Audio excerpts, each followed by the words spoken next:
Well, good afternoon, everybody. We had an exciting morning again with technology not quite working out, but God has a plan. And so we are here today to share more about the Bombardier Beetle as well as the pistol shrimp. So we're going to go ahead and share with you guys. They're so cool. Yes, they're very, very cool. You guys are going to be amazed. You're going to be amazed. Before we get started, I thought only the both of these animals can actually hurt you. All right. So you gotta listen carefully. And girls, I want you guys to raise your hand. I'll call on you and you'll answer some questions just like we were in class. Okay. So very quickly, I want you guys to kind of say it with me. There's the broad classification of what is it? Kingdoms. Then you classify animals into their different phylums, right? Then you have class, order, genus, species. I may have got that a little bit off, but kingdom, phylum, class, order, family, genus, and species. And today we are going to be talking about the kingdom Animalia and phylum Arthropoda, which stands for arthropods. You might be thinking, what are arthropods exactly? Well, arthropods, let me do a quick description of them. Arthropods basically have 5 characteristics. They have an exoskeleton. They're invertebrates, which means their bodies do not have internal bones for support. It's kind of like, imagine a skeleton on the outside of your body. They also have segmented bodies. So they have jointed appendages. They have bilateral symmetry. You can look this up later. And they have an open circulatory system. Now you might think to yourself, Mrs. Redden, what is an open circulatory system? And so just really quick, the definition of an open circulatory system is the way the blood flows in an organism. Blood can flow through vessels inside the body, like arteries and veins. That's how we are, right, guys? But with something like an arthropod or a bombardier beetle or a pistol shrimp, the vessels that contain the blood, it flows freely throughout the cavities of the body. There are actually no vessels that contain the blood. So it's kind of bizarre, isn't it? So anyway, that's something very interesting. So we're going to first of all learn today about the bombardier beetle. And Christina, go ahead and tell us a few fun facts that you know about the bombardier beetle while I pull up a video here. Okay, so the bombardier beetle has a very hot spray. It's hot as a stove. No, heat. It's hotter than even you. It's like hot as you touching the stove when it's on, or as hot as boiling water. Hot as boiling water, the spray that comes out. There are 2 tubes on the back side of a bombardier beetle. Yes. One of the tubes has hydrogen peroxide in it. The other tube has hydroxyquinone in it. And then at the very last ingredient, you just add a drop of catalyst. Catalyst. Catalyst is just a fancy name for something that speeds up a chemical reaction. When that mixes with the hydrogen peroxide and the hydroxychloroquine, yes, a huge hot blast of gas and steam explode out the backside of the bombardier beetle. So like this, and then. So here's what we're going to do right now. We are going to share our screen with a quick YouTube clip here, and we are going to play a little clip here for you guys.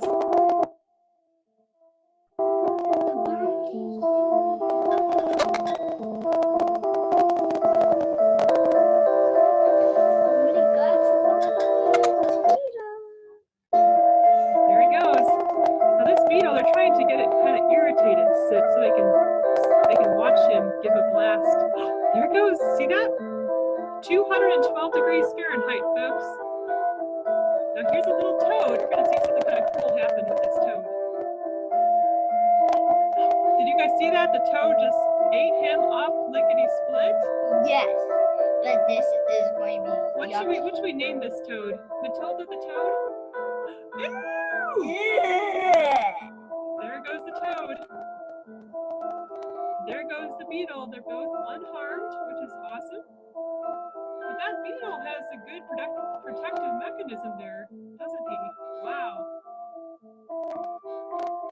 So, what the beetle did inside the toad is it spread its spray, like 2 parts, 1 drop.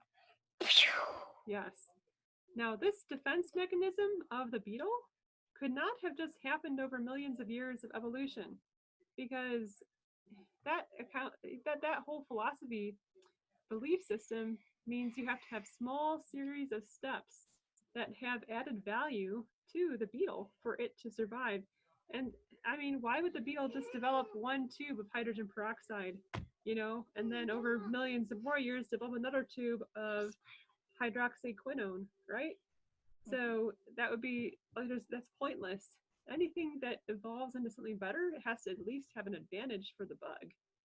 So this is a like, great what example. about if it rained all out? The bug will have to get some more. So that's a good point.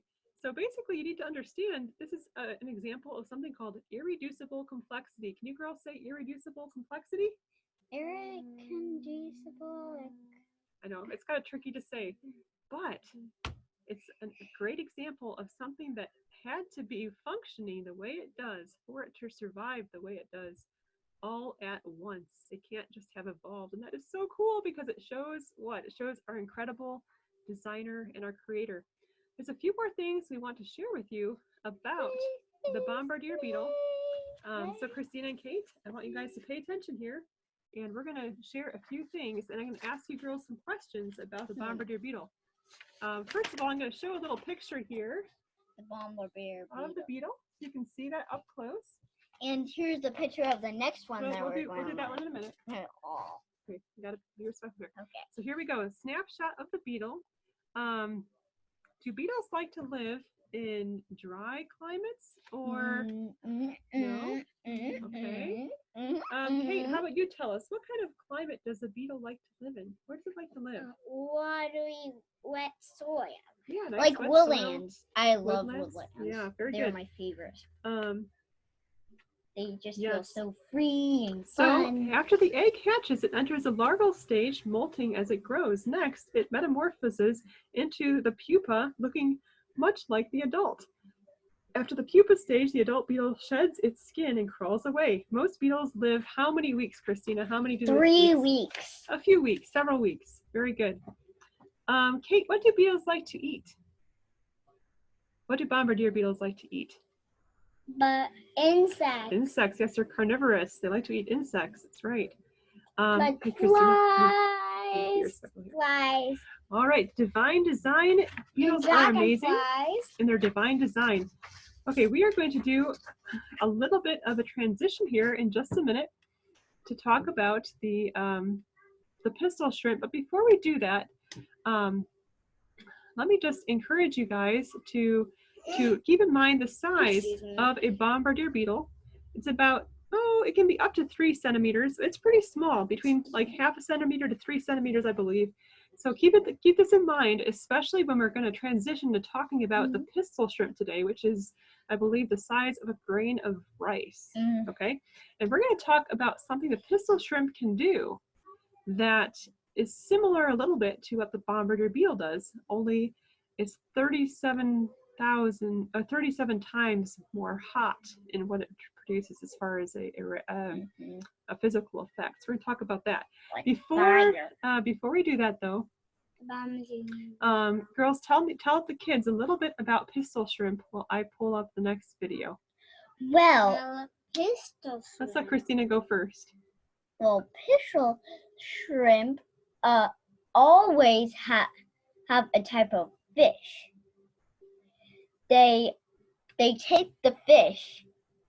They have the fish. They're like 2 best friends, and the fish, even if the fish moves, the crab, like one of its tentacles, if there's danger coming by, the fish moves.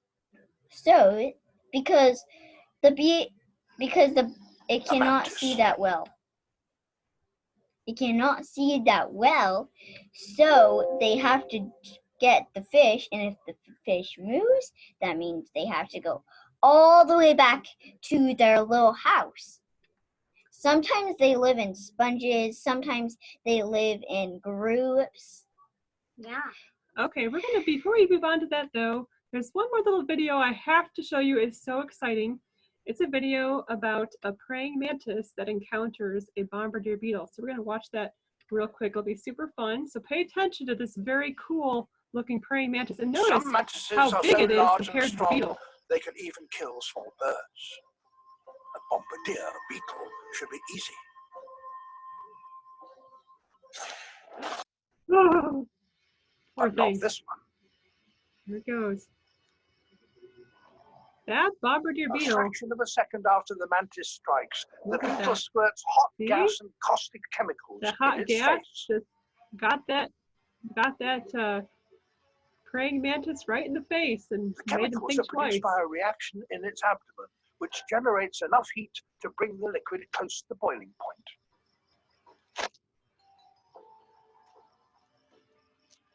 That praying mantis didn't know what hit him. The Woo. bombardier's spray can be deadly to smaller creatures, but the mantis is large and it survives, as does the beetle. Okay, so that was an interesting video. I thought you guys would enjoy seeing that. So, so let's take a quick look here. Kate, do you want to tell us a little bit about the pistol shrimps and things you remember about it? The pistol shrimp actually takes that fish. Even though When a geopilot they actually see it. They actually, The pistol shrimp can see? yeah, the pistol shrimp can see a little bit, but not a lot. Yeah. That's why I wanted to see. Even he has a big claw and a small claw. He needs a small claw to tear this stuff apart. He needs a big claw to get this stuff. I know a claw sounds weird because it's just this big circle thing. I'll show you. Hang on a second. I'll show you. Okay, I'll show you. One So second. see this.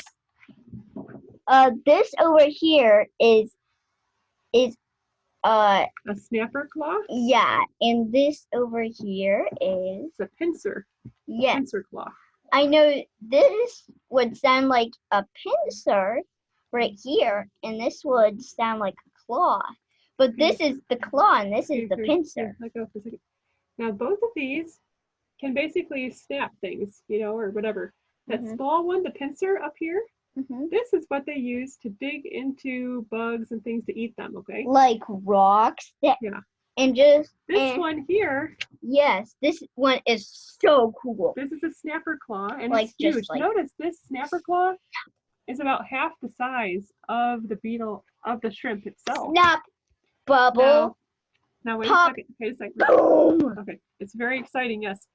Did you guys know this snapper claw right here, basically what it can do is it opens up, it snaps down, it pushes water out, okay, at about 500 feet per second.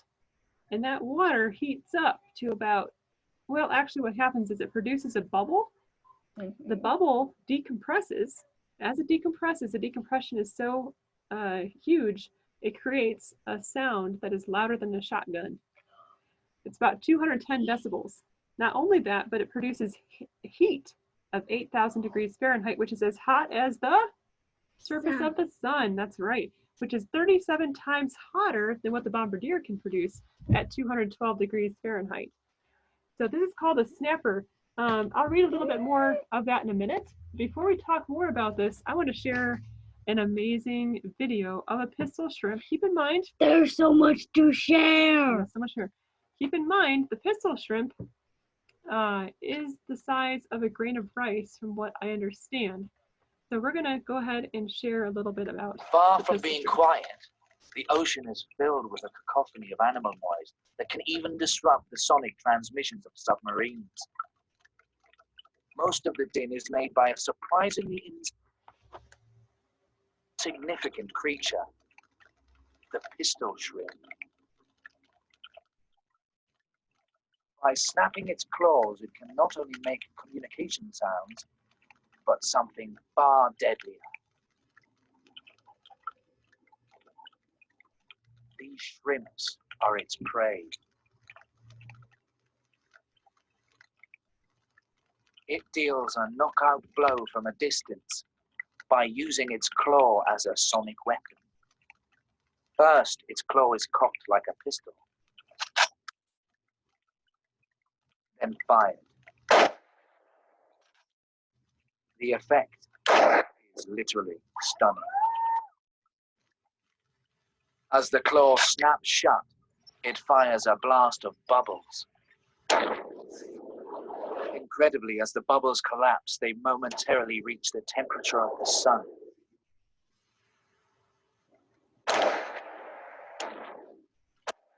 This implosion causes a shockwave that stuns.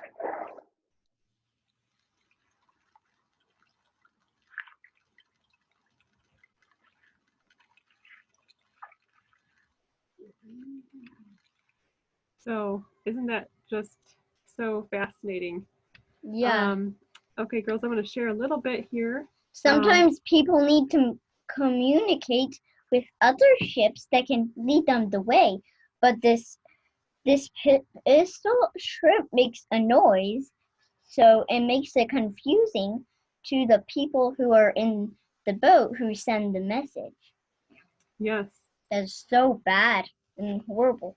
And those stinker beetles. They're a little bit stinkers, aren't they? Mm-hmm. Well, let's talk a little bit about the claw there, the snapper claw. It snaps so hard that it briefly heats the water to 8,000 degrees Fahrenheit. Now, it's not the snap that does this per se. It's actually the water that it's compressing together, from what I understand. Like. So it's very interesting. Listen carefully. So basically, their enormous claw they use to fire bullets of bubbles at foes. Girls, what are foes? Other enemies, right? Foes. Knocking them out cold or even killing them. The resulting sound is an incredible 210 decibels, far louder than an actual gunshot, which averages around 150. Now here's a little bit of information, it might be a little over your heads, but it's very fascinating. The pistol shrimp has 2 claws, a small pincer, and an enormous snapper. The snapper, which can grow up to half the length of the shrimp's body, does not have 2 symmetrical halves like the pincer. Instead, half of it is immobile. Immobile means it can't move. Called a propus. Can you guys say propus? Propus. Which has a socket. The other half, okay, be nice. The other half called a dactyl. Say dactyl. Is the mobile part. That means it can move. It has a plunger that fits into the socket. The shrimp opens the dactyl by co-contracting both an opener and a closer muscle. This builds tension until another closer muscle contracts, setting the whole thing off with incredible force. Now listen carefully, here's the cool part. When the plunger slams into the socket, it displaces water that jets out at 105 feet per second, a velocity, which means speed, so high that its pressure drops below the vapor pressure of water. Okay, I realize it's probably over your head. No pun intended. Tiny bubbles already present in the water suddenly swell in this low pressure, then collapse when the pressure climbs again.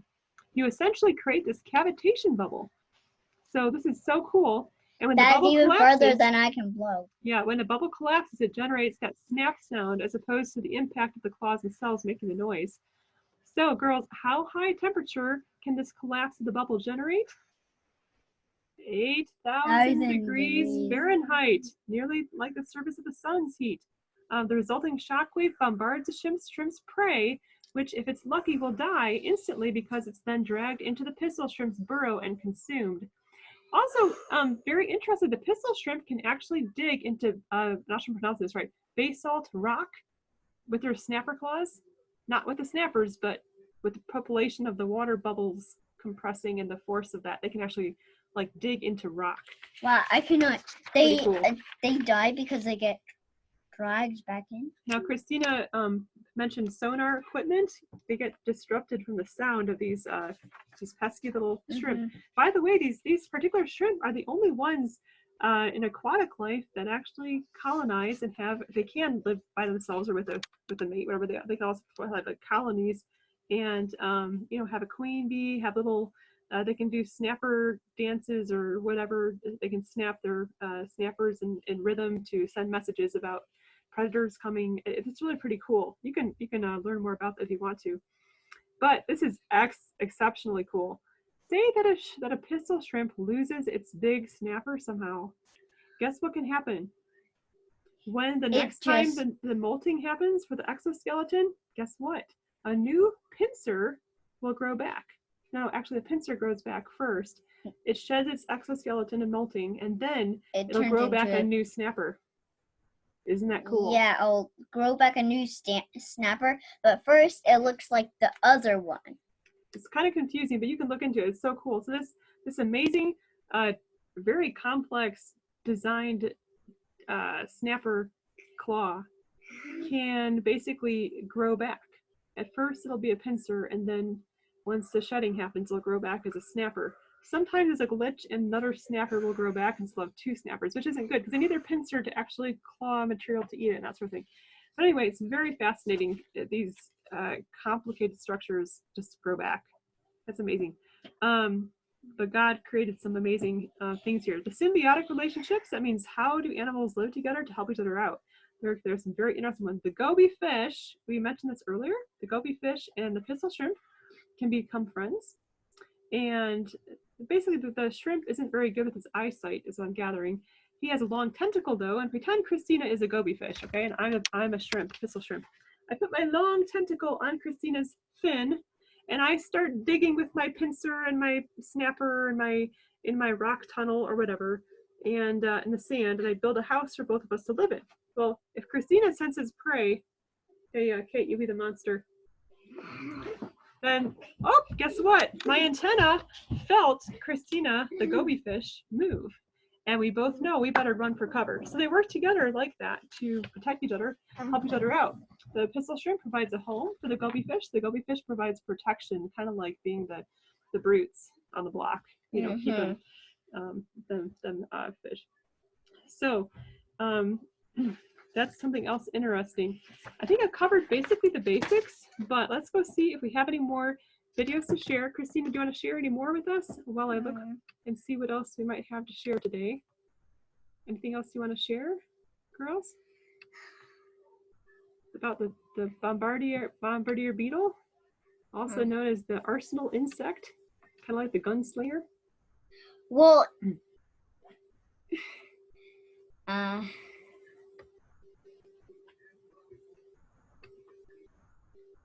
don't know. Anyway. Well, there is a scripture I'd like to share today. Revelation 5:13 says, "And I heard every creature in heaven and on earth and under the earth and in the sea and all that is in them saying, to him who sits on the throne and to the Lamb be blessing and honor and glory and might forever and ever." Do you guys know what this means? It's that someday these creatures are going to be praising the Lord. They already testify to the Lord and his glory and majesty just by their existence, but someday these creatures are going to sing praises to the Lord, and that's so exciting. Romans 8 says that we are without excuse. I just love that God's put so many signatures of his handiwork here on earth. For those of you interested, there's a bunch of articles I posted. If you want to look into any of this stuff deeper, there's one particularly interesting article I'm not going to go into too much, but people might wonder, well, how come there's all these defense mechanisms on creatures that were really designed in a pre-fall? They were designed not to be killers. Why are they killers now? And that sort of thing. So that's a really great question. This article that you can look into more about that. But before the fall, there was not a need to be killing and eating each other, that sort of thing. There was not sin in the world. When Adam and Eve sinned and the fall happened, and death and disease and destruction, that's when a lot of these structures God put in place for these animals to be able to defend themselves, to eat, to kill, and in the fallen world. And some of these things, they might be like, wow, why does such and such creature have such sharp teeth? That's that could have existed in a pre-fall world as well. They could, I mean, there's been creatures that have sharp teeth that just eat fruit to this day, are vegetarians. So it's interesting. But anyway, I'd love to chat more about all of that. You guys having fun? We have one more video to share today. This video is how the Bombardier beetle defies evolution. It's just very, very exciting. And so we will take a look at that. And this is our last co-op class. So I realized that, sniff, sniff, this is our last time together, but I hope you guys have had a really wonderful semester and year just learning about God's amazing creatures and creation. All right, we're gonna do one more share screen here. And all right. Here we go. One last video. Okay, my first lecture, it was on the evolution of the tooth. And I talked about how these fish scales gradually migrated into the mouth and became teeth. And a couple of my students came to me after class that day and said, Dr.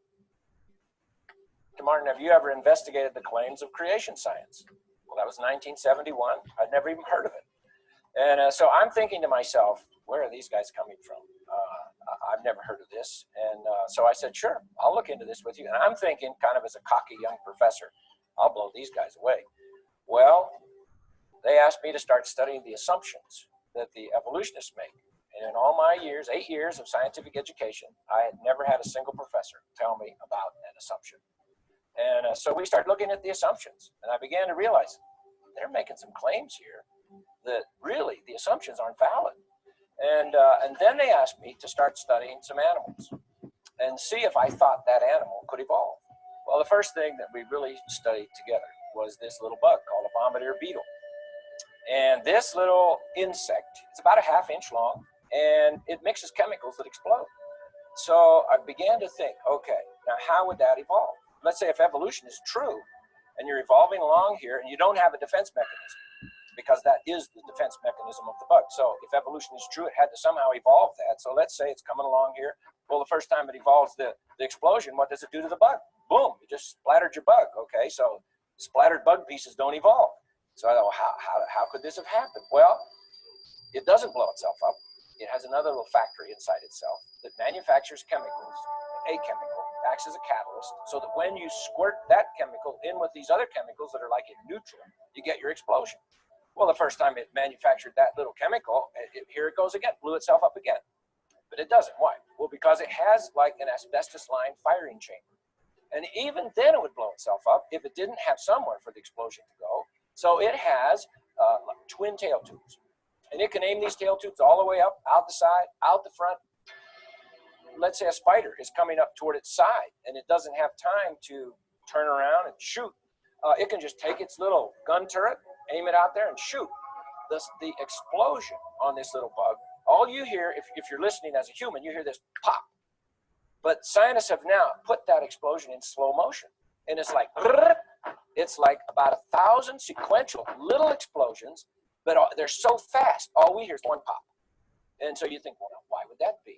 Well, that was a curious thing for the scientists that study this little bug. A lot of them are at Cornell University, some other places. And what they discovered was that if it was just one big pop, the little bug, if he's shooting like a spider, let's say over here, and he goes whoop, bang, and shoots it, he's going to pop himself right out of there. It's like lighting a burner on a jet engine. So he's out of there. But as long as it is a sequential explosion with his little legs, he can hang on. How would evolution explain a sequential explosion? This little bug messes with all the theories of evolution. There is no way a slow, gradual process is going to produce this bug. There's no way even the newest theories of evolution, like punctuated equilibrium, which means evolution happens very fast. Well, there's no way that will explain this little bug. I began to realize, how could this particular little animal, for instance, evolve? It needed all of its parts. It needed everything there all at once, or you just don't have the animal. And my stomach started to churn, if I really want to be honest. And my wife would tell you, my stomach churned for 5 years. It took a 5-year struggle for me to begin to flip the way I think, from thinking in an evolutionary way to thinking in more, this animal or little creature, little bug, whatever, was created fully formed, just like it is, because that went against everything I'd ever learned. Exploration films, where curious truths and uncommon minds meet. Okay, so that was a fun thing to get to share with you all. And so anyway, let me pull this screen down here and stop the share here. Stated Clearly presents. Hang on 1 second. What is the evidence for evolution? I'm still The theory of trying biological to, evolution makes still trying to learn how to work all this. Okay, there we go. Well, folks, that's it for today. We have learned so much about the Bombardier beetle and this amazing pistol shrimp. I hope you guys are just flabbergasted by our awesome God. Yes, we get to each have a jelly bean for having done such a good job. And for those of you who listened all the way through this video, and if your parents click done on the video, I will send you a little prize, probably in the mail or something like that. So let me know if you got to watch it, and let us know too if you have any questions. That'd be very exciting. Hope you guys have an awesome day. Talk to you later. Say bye, guys. Bye.